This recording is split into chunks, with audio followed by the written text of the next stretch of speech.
You did raise it. I just don't think you raised it the way you're remembering it now. Read that again, and notice what it isn't. It isn't a denial. He's agreeing with you, conceding, out loud, the one fact you walked in with. You raised it. It isn't cruel.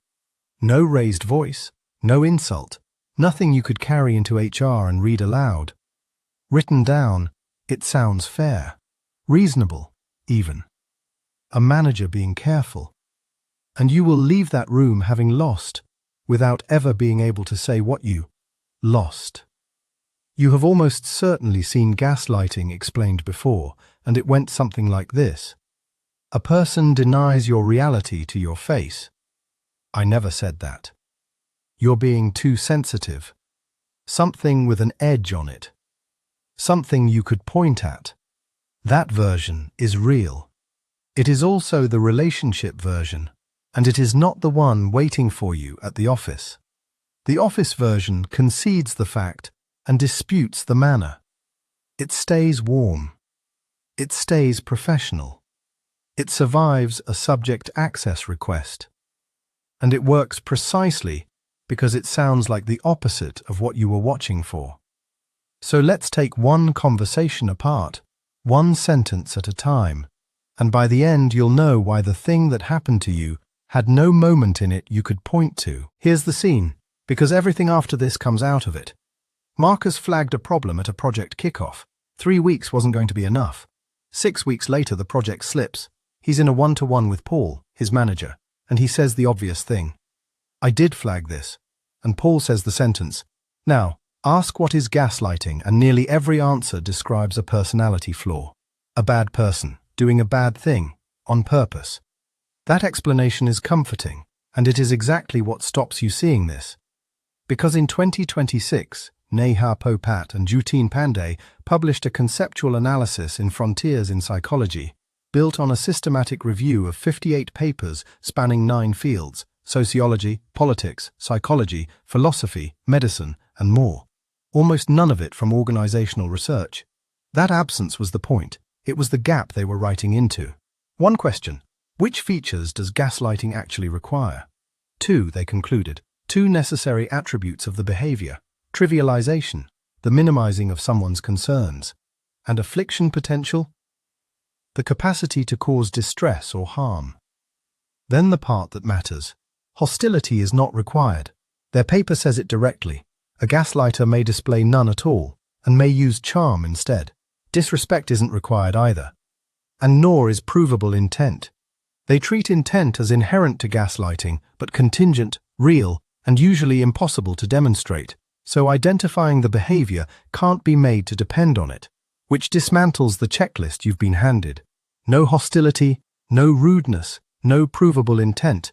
So every list telling you to watch for a cruel person saying a cruel thing is describing a version you will mostly never meet at work. So why did Marcus buy it? In 2019, Dara Mojtahidi, Maria Ioannou and Laura Hammond ran a study on 182 people. Everyone watched the same real CCTV footage of a bar fight. Before it played, most of them met another participant who mentioned in passing who they were: a police officer, a PhD student, or someone who said nothing about themselves at all.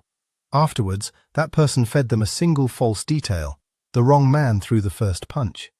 Against a control group who discussed it with nobody, the police officer and the PhD student moved people significantly. The co-witness who stayed unidentified did not. Craig Thorley found the same shape in 2015. Participants read a written claim from a co-witness described as 21 years old or as 82. Same false claim, same wording, and afterwards they rated the younger one as the more credible of the two. From the younger co-witness, that claim moved just over 40% of them. From the older one, 7. Same claim, same words. What moved was who appeared to be saying it. Now put your manager in that chair. He isn't a stranger in a lab. He writes your review. He decides what's true in the version that leaves the room. Your memory was never competing with his on equal terms. You didn't fail a test of nerve. Your memory did what memory does under an authority it has reason to trust. You did raise it. I just don't think you raised it the way you're remembering it now. 2 clauses. Watch which one is checkable. The first is a fact. It's in the calendar invite, in the notes, in the memory of everyone who sat there, and Paul hands it to you for free. That generosity isn't a mistake, it's the mechanism. Because the second clause moves the dispute somewhere no record exists. Not did you say it, that's settled. How you said it. Your tone. Whether it landed as a blocker or amusing. No minute of any meeting anywhere records how something landed. This is the structural core of workplace gaslighting, and it's why it's so hard to report. Paul hasn't contradicted one verifiable thing. He's moved the argument to the only venue where you have no evidence, and where he has more standing than you do. Notice what it does to your next sentence. You came in to establish a fact. You're now defending a performance, describing how you said something, which nobody can do well, and every attempt sounding like exactly what he suggested it was. Unclear. The tell. The sentence agrees with you and leaves you worse off than a denial would have. The counter, split the clauses and make him pick one. So we agree I raised it. Let's park the rest. What specifically should I have said differently? A real answer is coachable. No answer means there wasn't one. I'm not saying you're wrong. I'm saying if it had landed the way you're describing, we'd have done something about it. That's Paul's answer when Marcus pushes back, when he says, plainly, that 3 weeks wasn't enough. This is the sentence that makes a gaslighting boss so hard to describe afterwards, because on the surface, it's humility. He isn't claiming to be right. He's appealing to the organization. Look at the logic. The evidence that you didn't raise it properly is that nothing happened. But nothing happening is the thing you're complaining about. He's using the outcome to prove the cause. If the system had worked, it would have caught it. It didn't catch it. Therefore, there was nothing to catch. That reasoning cannot fail. Any concern that got ignored becomes, retroactively, a concern that was never properly raised. And the more serious your point was, the stronger his argument gets, because surely someone would have acted on something that serious. It does something quieter, too. It moves the judgment off Paul and onto a room full of people who aren't here. He isn't disagreeing with you. Everyone is. The tell. Your evidence is answered with an appeal to what didn't happen. The counter. Refuse the direction of travel. That assumes the process caught everything it should have. Can we look at the notes instead of reasoning backwards from the outcome? A couple of people have come to me since, separately, and said the same thing, that it wasn't clear you were raising a blocker. Most lists of signs of gaslighting will tell you to watch for a denial. Watch for this instead. This is the load-bearing move. Count what just walked into the room. Witnesses, plural. Volunteering, so nobody solicited them. And the word doing the heaviest lifting? Separately. Two people agreeing, without having spoken to each other, is a serious signal. You cannot examine any of it. Not one name, not one instance, not one date. And you can't ask, because asking sounds like you're building a case against colleagues. Go back to Modi's finding. The weight a claim carries depends on the standing of whoever seems to be saying it. This construction gives it maximum standing. Multiple, independent, unprompted, and it puts the sources permanently beyond inspection. The elegant part, from Paul's side, is that it might even be true. Someone may well have said something in a corridor. Anonymity means the sentence works identically either way, which is exactly why you can't tell from inside the room. The tell, the evidence against you has no name attached. The counter, decline what you can't see, without accusing him of inventing it. I can't respond to feedback I haven't seen. Can you give me one specific example, from one specific meeting? And then Paul closes it. I don't want you to take this as criticism. Honestly, I think it's a communication thing. And those are the easiest things to fix. This is the one nobody flags, because it registers as the nice part. It's what Marcus will remember warmly. He was actually pretty decent about it. Take it apart anyway. Don't take this as criticism removes your standing to object. Criticism can be appealed. There's a process for it. This isn't criticism, he's said so, and there's no appeal against something that was never a judgment. He's closed the exit while sounding like he's opening one. It's a communication thing, swaps a smaller charge for the real one, and the smaller one is unfalsifiable. You cannot produce evidence that you communicate clearly. Nobody can. Those are the easiest things to fix, sets the price of disagreeing.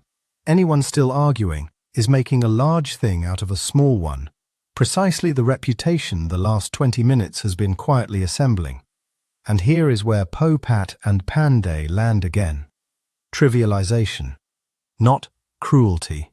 A concern minimized until it's too small to be worth defending. Arriving wrapped in kindness. Marcus says, "Okay, I'll be clearer next time." He has agreed to something he never agreed with. Nobody raised their voice. Nothing in that room would survive as evidence of anything. The tell. You leave having conceded something, and you can't reconstruct the moment you conceded it. The counter. Convert it into a record before you leave. I want to be sure I've understood. Is this going in my review?